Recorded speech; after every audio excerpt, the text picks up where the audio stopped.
Ladies and gentlemen, they're saying it's going to be the largest rent strike in the country since people have been out of work during this pandemic and they want to be bailed out, just like the corporations, you know. And I certainly understand. I mean, landlords want their money. In many cases, they have to pay rent. And of course, you got people under normal circumstances would pay their rent. But being out of work has changed everything. So I have a video here from this is NBC News, and this came out April 21st, 2020. Let's see here.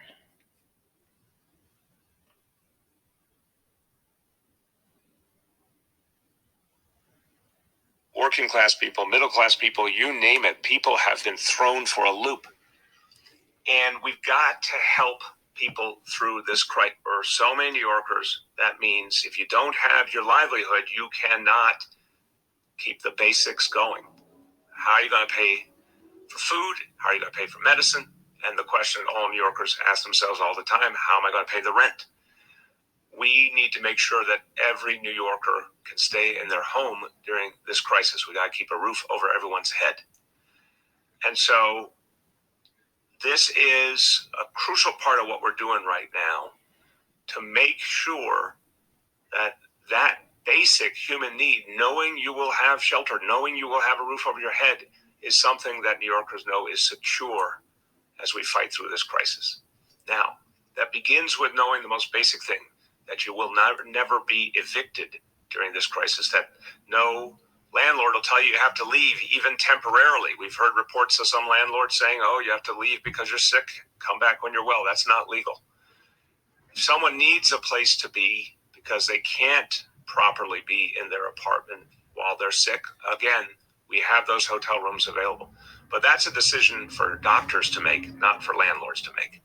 So anyone who's experiencing a problem with a landlord can call 311, get our tenant hotline. You'll get free support. Everything we provide is free, of course. Support knowing what's available to help you, and the rules, the standards that you need to know about your rights and how you can protect yourself if you're dealing with an unreasonable landlord. Obviously, all the other ways you can get help, whether it's food or any other kind of assistance. But if you need legal help, we will provide it for free. If you're being threatened by eviction, which no one should be at this point, but if it's happening to you, we will get you legal help immediately to stop it. And that is regardless of who you are. It doesn't matter what neighborhood you're in, what your income is, what your immigration status is. Anyone threatened with eviction at this moment, the city of New York will step in and we will stop that eviction. Okay. So, New York, of course, is one of many places, and apparently they have organized this where some people have already started boycotting rent for the month. And I just can imagine how big this is now, being that we are well past a month into this thing. So, ladies and gentlemen, I'll keep an eye on this, with so much uncertainty in the country, we're getting so many mixed messages, and that to me is making it worse. So, for May,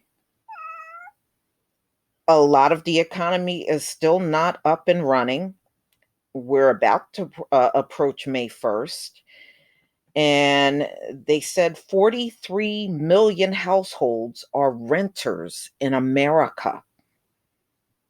So people being behind on rent is devastating, but everybody's not. You don't know how many out of the 43 million that have not paid. But, I would imagine it's probably several million people.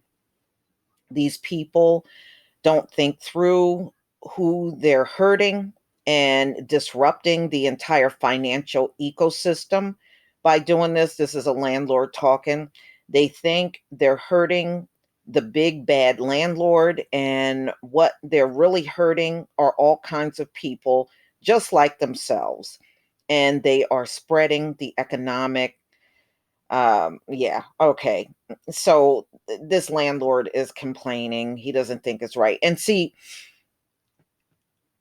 I agree with the landlord. What this government should have done, instead of helping pastors, they should have helped the landlords and renters in this country. To me, that would have made more economic sense than bailing out some pastor. But when have America ever got their priorities right? All right. So, of course, they're talking about Congress or trying to provide direct payments to renters to assist them with landlords, and prevent homelessness. Housing advocates fear mass evictions without government intervention. More than 30 states have moratoriums on evictions during the outbreak, but some will expire in the next month. Other states, like Colorado, have no such mandate, which has left evictions to courts and local government, creating a patchwork of policies and ever changing guidance. The New York City American Center of Pandemic Mayor Bill de Blasio, a Democrat, has called for a rent freeze and a halt to evictions. Governor Andrew Cuomo, who is also a Democrat, has signaled no willingness to cancel or freeze rent. In California, Governor Gavin Newsom, a Democrat, barred evictions through the end of May. Tenants must notify landlords within 7 days of failing to pay and provide documentation proving that they were affected by the pandemic. Arizona created a $5 million fund to assist those struggling with paying rent because of the outbreak, but advocates want more direct relief to the most in need.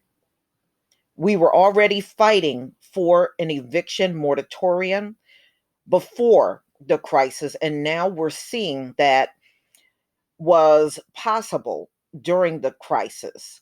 If banks are getting bailed out and corporations are getting bailed out, why aren't poor people getting bailed out through this process as well? Well, they never want to bail out. You know what? They never want to bail out poor people. They see you as expendable.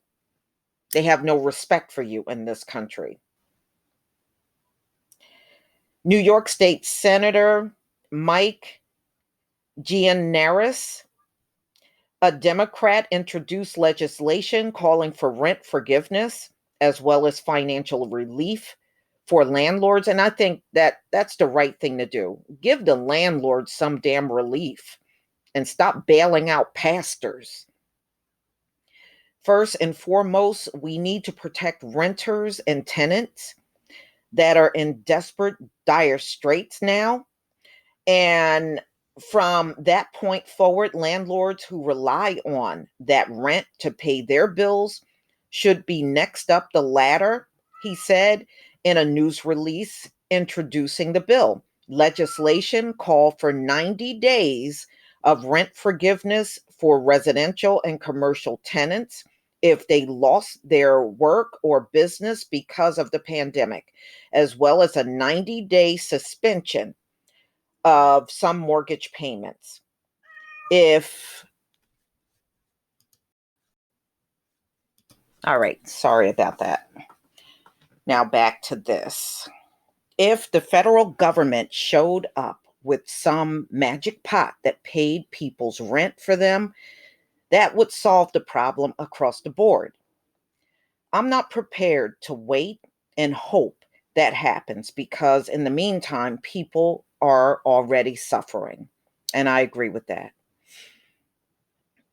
People are already stressed out over, not working and being afraid of getting coronavirus and, worried about their family members getting it.